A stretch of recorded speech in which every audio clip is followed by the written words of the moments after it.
Hello everybody, welcome back. Today as well we have got you another video. In this video I'll show you how you can make a playlist on YouTube. But before that, please do make sure to like our video, subscribe our channel, and yes, without any further delay, let's get into it.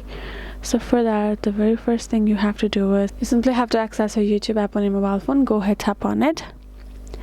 Now once you have opened it up, make sure you're signed with the correct account where you would like to create yourself a playlist. So for example, let's say we have a particular video or we would like to create a playlist.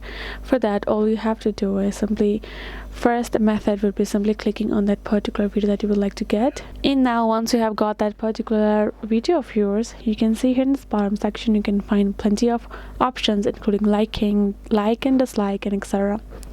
For that, all you have to do is simply scroll a bit and tap on the save option. And now if you tap on this change, you will have now option of, since I have already saved in my playlist, that's why I got the direct save on it. But for you, if it's the first time, you will get this kind of interface. So if you would like to create a new playlist for you, all you have to do is tap on this plus new playlist.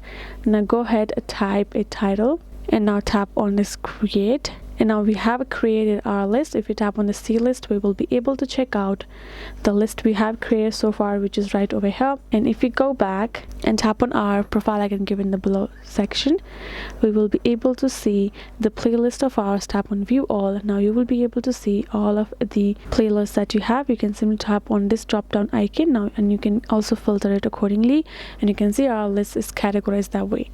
If you want to create a new one, you can again tap on this create new playlist, and now tap on the video to add, and now tap on this next, and now you will be able to add a new name and create another one.